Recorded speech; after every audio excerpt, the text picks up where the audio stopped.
साहित्यनिशी या ठिकाणी 44 लाख रुपये मंजूर झालेले आहेत। त्याचे उद्घाटन आपल्या करमाळा शहरातील प्रसिद्ध वकील साहेब वीर साहेब हे करणार आहेत। तरी त्यांनी सदर जिमचे उद्घाटन त्यांनी करावे अशी मी त्यांना विनंती करते। भूमिपूजन छत्रपती शिवाजी महाराज की जय। जय भवानी, जय शिवाजी।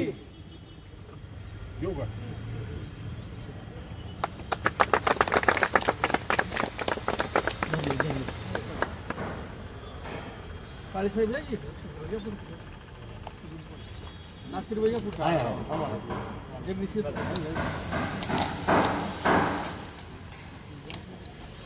असो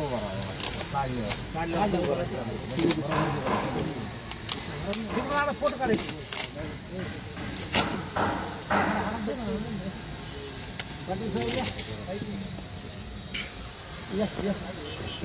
राव बाबा राव इकडे बस मग खालते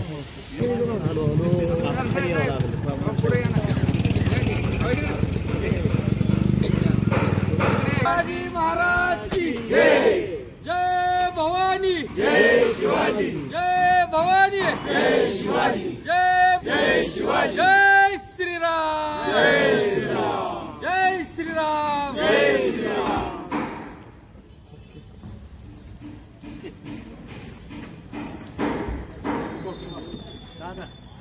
खरं खर्च होणं महत्त्वाचं आहे आणि त्याच पद्धतीने दादांनी तो निधी मंजूर करून आणला। गेले 6 महिन्यापूर्वी आपल्या सिद्धार्थ व्यायाम शाळेमध्ये तिथं सुद्धा पूर्वी व्यायाम शाळा होती, परंतु आज करमाळा शहरामध्ये जर पाहिलं तुम्ही तर व्यायाम करण्याची संख्या खूप कमी झालेली। परंतु काही गल्ल्या शहरामध्ये एक पत्रकार म्हणून फिरत असताना मला काही ठिकाणी आणखी युवक व्यायाम करताना दिसतात। तोच भाग तसा तो सिद्धार्थ नगरमध्ये आहे। ती तालीम तुटलेली होती तरी पण तिथं 5-25 मुलं तिथं व्यायाम करायची। जाता येता ती दादांनी पाहिल्यानंतर त्यांनी तिथं आधुनिक व्यायामशाळा मंजूर केली। मला वाटतं तिथे 50 लाख रुपये तुम्ही दिलेले आहेत। त्याचंही आता काम पूर्ण होत आलेलं आहे आणि लवकरच त्याचंही आता उद्घाटन होईल लवकर। इथं सुद्धा हे सगळी उच्चभ्रू वस्ती आहे आणि इथं व्यायामाची खरं लोकांनी ह्याचा जो आता लाभ घ्यायला पाहिजे अर्थाने। आणि मगाशी आता मी तुम्हाला बोललो स्पष्ट पद्धतीने की आता ही तालीम ओस पडत चाललेलं आहे। व्यायाम करायला कोणी आता तयार नाही आणि त्यातल्या त्यात कुस्ती खेळायला तर कोणीच तयार नाही आता। आणि त्यातल्या त्यात मातीवर एक तर आपली संस्कृती अशी की 12 वाजता झोपायचं आणि सकाळी 10 वाजता उठायचं, असं खूप मोठ्या प्रमाणात म्हणजे सगळा हा काळच वेगळ्या प्रवाहात चाललेला आहे। तर ह्या चांगल्या प्रवाहात आणण्यासाठी अशी आधुनिक व्यायामशाळेची गरज आहे। त्यातल्या त्यात कुस्ती जर लोक जर खेळणार नसतील तर मगाशी सांगितल्याप्रमाणे आपण चांगली आधुनिक जिम तयार करू शकतो आपण इथं। आणि तुम्ही जर सांगितलं वरती त्यांना जर पटवून दिलं शासनाला, ते सचिव लोकांना किंवा तुमच्या नेत्याला की कुस्ती आता कोणी खेळत नाही, प्रमाण आहे पण कमी आहे खूप, तर ह्या पद्धतीने जर तिथं निधी जर मागितला तर तुम्हाला सहज मिळणार आहे असं मला वाटतं। करमाळा शहराचा विकास करत असताना दादा आपण पहिल्यांदा सिद्धार्थ व्यायामशाळेला त्यांची मला कुठं सुद्धा मुलं मला भेटायला आली नव्हती, पण मी बघितलं की तिथं व्यायामशाळेची गरज आहे। त्या ठिकाणी आपण आदरणीय एकनाथ शिंदे साहेबांकडे त्या ठिकाणी व्यायामशाळेला या ठिकाणी पैसे दिले। आज या ठिकाणी 44 लाख रुपये आपण दिलेले आहेत। 6 महिन्यात हे ठेकेदारांनी काम पूर्ण करायचे। मी ठेकेदाराला विनंती करणार आहे की ही पुढली पिढी घडणार असल्यामुळं अत्यंत दर्जेदार या ठिकाणी काम करावं। किमान 50 वर्ष तरी ती इमारत या करमाळा तालुक्यातल्या जनतेच्या सेवेत राहिली पाहिजे, अशा पद्धतीचं चांगलं काम या ठिकाणी ठेकेदारांनी करावं। आमच्याकडनं त्या ठेकेदाराला कसलाही त्रास होणार नाही, पण या ठिकाणी काम चांगल्या प्रकारचं व्हावं अशी अपेक्षा व्यक्त करतो। त्याचबरोबर दादा आपण या पलीकडल्या ओपन पेसमध्ये अजून 45 लाख रुपये मंजूर केलेले आहेत। त्याचं उद्याच्याला जाहिरात फ्लॅश होईल। तर त्याचा उद्देश असा आहे की करमाळा शहरातील मुलींसाठी अभ्यासिका गरजेची आहे। जे स्पर्धा परीक्षा देतात मुली त्यांच्यासाठी दर आठवड्याला बाहेरचे लेक्चरर आणून त्यांना त्या ठिकाणी माहिती मार्गदर्शन देण्यासाठी या ठिकाणी आपण 45 लाख रुपयाचं सभागृह त्या ठिकाणी मंजूर केलेलं आहे।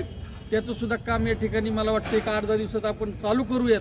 करमाळा शहरात आदरणीय एकनाथ शिंदे साहेबांनी मुख्यमंत्री झाल्यापासून जवळपास 6 ते 7 कोटी रुपयाचा निधी या करमाळा शहरात दादा या दिलेला आहे. ग्रामीण भागात सुद्धा 15 ते 20 कोटी रुपयाचा निधी आदरणीय एकनाथ शिंदे साहेबांनी दिलेला आहे. आणि सामाजिक कामात काम करत असताना जे महत्त्वाचे प्रश्न आहेत, आपल्या एसटी स्टँडला सुद्धा सिमेंट कॉन्क्रीटचा रस्ता करण्यासाठी 2.5 कोटी रुपये मंजूर झालेले आहेत. कालच माझं त्या ठेकेदाराशी बोलणं झालं. 2 दिवसात करमाळा एसटी स्टँडचं सुद्धा या ठिकाणी काम चालू होईल. जेऊरच्या एसटी स्टँडसाठी आपण 6 कोटी रुपये दादा मंजूर केले होते, पण त्या ठिकाणी थोडीशी लाडक्या बहिणीला योजना कट बसल्यामुळे त्या ठिकाणी 3 कोटी रुपये त्या ठिकाणी उपलब्ध झालेले. कबीरभाई टेक्निकल सँक्शन फक्त राहिली की तिथं जी जेऊरची जुनी इमारत आहे एसटी स्टँडची, त्या पाडण्याची मंजुरी मिळण्याची अद्याप बाकी आहे. त्यासाठी सुद्धा काल मुंबईला या ठिकाणी माणूस एसटी महामंडळाचा गेला होता. ती मंजूर झाल्यानंतर त्या ठिकाणी सुद्धा प्रशस्त अशी 2.5 कोटी रुपयाची इमारत त्या एसटी स्टँडची सुद्धा या ठिकाणी लवकर होणार आहे. दुसरी गोष्ट, करमाळा शहरातला MIDC जी मांगी रोडला MIDC आहे, त्याचा प्रलंबित प्रश्न वर्षानुवर्ष प्रलंबित होता की तिथल्या उद्योजकांना पाणी नाही आहे म्हणून. तर दादा मला आनंदाची गोष्ट आहे, आपण सरकार स्थापन होतंय तोपर्यंत अजून मंत्रिमंडळाचा विस्तार होतोय तोपर्यंत उदय सामंत साहेबांच्या पाठीमागे लागून आपण त्या ठिकाणी तात्पुरती 4.5 कोटी रुपये मंजूर करून घेतले त्यांच्या सचिवाकडनं. आणि पाईपाची गाडी काल कबीरभाई तिथं येऊन पडलेली. त्या ठिकाणी साधारणतः 20 लाख लिटरचं पाण्याची स्टोरेज टँक जमिनीच्या खाली आणि वर 10 लाख लिटर पाण्याची टाकी उभा करण्याचं काम मंजूर झालेले. पाण्याचे तिथं पाईप या ठिकाणी आलेलं, आपण लवकरच त्याचं सुद्धा उद्घाटन मंत्री महोदयांच्या हातून या ठिकाणी करणार आहोत. म्हणजे सांगायचा उद्देश असा आहे की आदरणीय एकनाथ शिंदे साहेबांचं विशेष असं लक्ष या करमाळा शहरावर आहे, तालुक्यावर आहे. आपण कुठली जरी फाईल घेऊन गेलं तर साहेब या ठिकाणी मंजूरच करतात. वैद्यकीयच्या माध्यमातून असेल तर दादा आपल्याला ॲम्ब्युलन्स मोफत दिलेली आहे. आरोग्य शिबिरासाठी लाखो रुपयांची औषधं या ठिकाणी मोफत मिळत आहेत.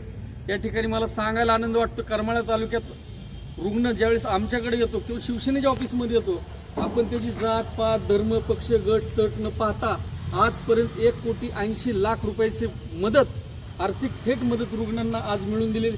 आज सुद्धा 1 लाख रुपये आपले MSCB मध्ये शिंदे साहेब म्हणून आहेत, सगळ्याचे परिचय असेल, त्यांच्या सासूला आज 1 लाख रुपयाचा चेक कॅन्सरच्या उपचारासाठी त्या ठिकाणी मिळालेला आहे. म्हणजे रोज 1-2 केस ना आपल्या माध्यमातून आरोग्याच्या बाबतीत या ठिकाणी लोकांना मदत या ठिकाणी होत आहेत. आणि कालच्या नियोजन मंडळातून राहिलेली कामं सुद्धा जवळपास 2.5 कोटी रुपयाची कामं काल या ठिकाणी मंजूर झालेली आहेत. त्याच्या सुद्धा प्रमाण या ठिकाणी 1-2 दिवसात होईल. आचारसंहितेसाठी रखडलेल्या होत्या त्याची यादी सुद्धा मी आज पत्रकार परिषद झालं मी तुम्हाला सगळ्याला या ठिकाणी देणार आहे. म्हणजे सांगायचं का मुद्दा म्हणजे की जे आचारसंहितेचा जर काळ सोडला तर विकासाची गंगा या करमाळ्यात आपण आणत आहोत. आणि करमाळा शहरातील 9 उद्योजकांना दादा MIDC मध्ये 5-6 एकराचे प्लॉट पडले होते. आपला सर्वसामान्य उद्योजक घेऊ शकत नव्हता. तर उदय सामंत साहेबांच्या मागे लागून आपण तिथं 5-5 गुंठ्याचे 90 प्लॉट पाडलेले आहेत. त्याचा लेआउट मंजूर झालेला आहे आणि लवकरच ते प्लॉट अत्यंत अल्प दरात म्हणजे 3.5 ते 4 लाख रुपयात आपण 5 ते 6 गुंठ्याचा प्लॉट जो मागेल त्याला देणार. त्यात कुठलंही राजकारण न करता पक्षपाती जातपात पक्ष न पाहता जर तो खरंच उद्योग उभा करणार असेल तर त्यालाच प्लॉट देण्याची भूमिका ही आमची शिवसेनेची असणार आहे. कारण त्याला सगळं ऑनलाईन प्रक्रिया मंत्री महोदय आपले आहेत आणि त्याला सुद्धा पूर्ण गाईडलाईन द्यायची आमची तयारी, जेणेकरून करमाळा तालुक्यातल्या तरुणांच्या हाताला काम मिळालं पाहिजे. अशा प्रकारचं काम या ठिकाणी करत असताना दादा बऱ्याचशा अडचणी या ठिकाणी येत आहेत. आता हा विषय चर्चेचा नाही आहे, पण काल आम्ही या ठिकाणी 50 लाख रुपये मंजूर केले. काळेसाहेब कशासाठी केले की आता हा रस्ता मोठा झालेला आहे. आपले लहान मुलं असेल वयोवृद्ध असेल तर त्यांना आता रस्त्यावरून चालता येणार नाही.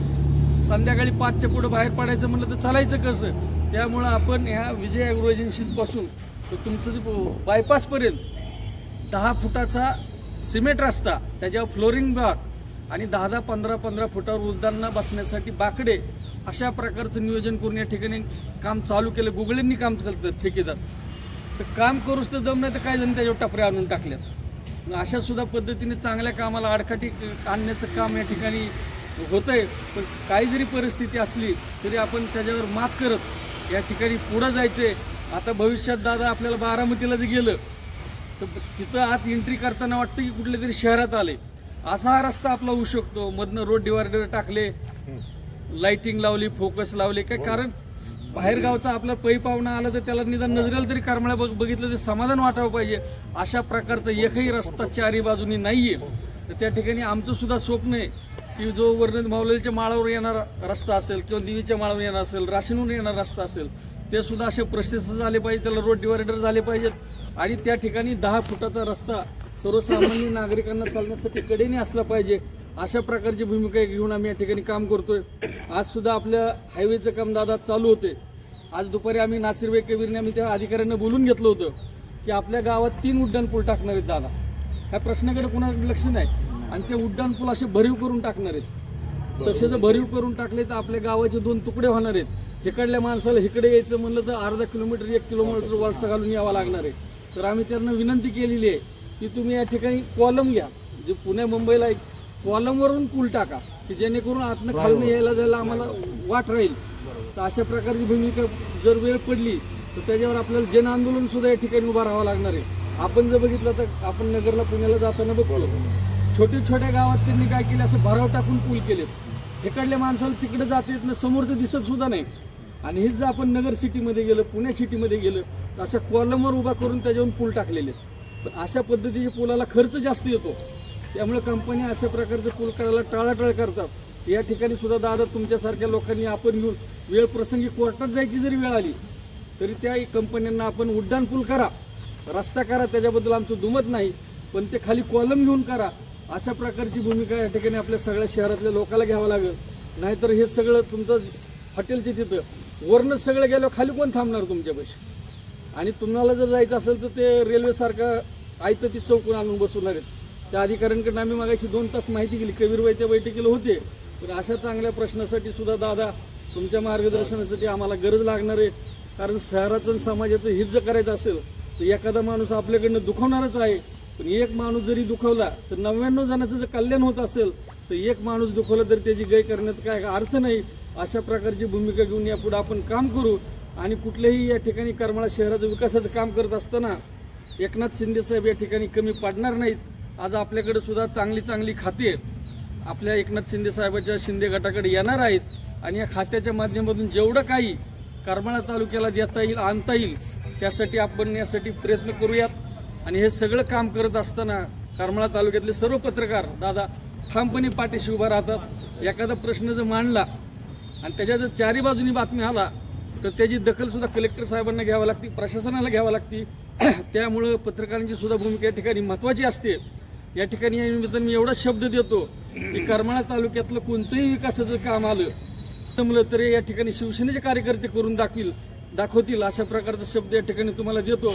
आणि खऱ्या अर्थाने मी तुमचा आभार व्यक्त करतो. तुम्ही वेळात वेळ काढून या कार्यक्रमाला आला, आम्हाला मार्गदर्शन केलं, आपली उपस्थिती दाखवली. याबद्दल शिवसेनेच्या वतीनं ॲडव्होकेट कमलाकर वीर यांचा आभार मानतो. या ठिकाणी थांबतो. जय हिंद, जय महाराष्ट्र. शहर कसं झालेलं महेश दादा प्रत्येक गोष्टीसाठी. आता करमाळा शहरामध्ये इथं बरेचसे ठेकेदार आहेत. इथं ज्या वेळेला तुम्ही नगरपालिकेकडे जो शासकीय निधी येतो तो येणारा निधी तर दरवर्षी ठरलेला तो येतोच.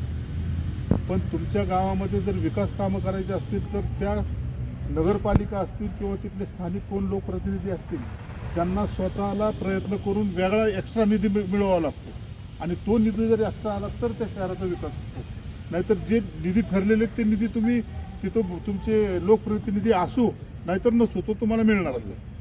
मग आज अशी परिस्थिती झालेली आहे की आपल्या राज्याचे मुख्यमंत्री एकनाथ शिंदे साहेब झाल्यापासून आज आपल्या करमाळा शहरातला एक सर्वसाधारण घरातला मंगेशसारखा माणूस एकनाथ शिंदे साहेबांच्या एवढ्या जवळ गेलेला आहे. आणि त्याच्या माध्यमातून आजपर्यंत आपल्या शहरामध्ये एका चांगल्या लोकप्रतिनिधीने निधी आणू शकणार नाही इतका निधी त्याच्या माध्यमातून आपल्याला इथे मिळालेला आहे. आज कुठल्याही शहराचा विकास करायचं म्हटलं तर महेश दादा त्याला एक गॉडफादर लागतो, कोणीतरी त्याच्या पाठीमागं असावं लागतं. त्याप्रमाणे आज मंगेश चिवटेसारखा माणूस आपल्याबरोबर आहे. महेश दादा प्रयत्न करतोय, त्याच्यासाठी आपण सगळेजण सहकार्य करू.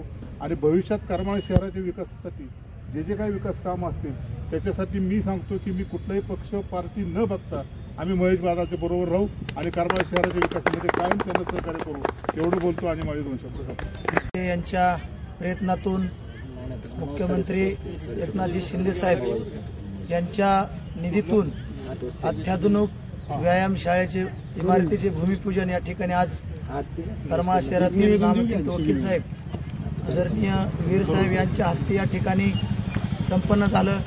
या भूमिपूजन कार्यक्रमाला उपस्थित सर्वच आपले शिवसेना पक्षाचे पदाधिकारी, वकील साहेब, पत्रकार साहेब, भाजपचे जगदीश अग्रवाल साहेब या ठिकाणी सर्वांनी उपस्थिती दर्शवली, त्याबद्दल आमच्या शिवसेना पक्षाच्या वतीने महेशदादा चिवटे यांच्या वतीने आम्ही सर्व आभार मानतो.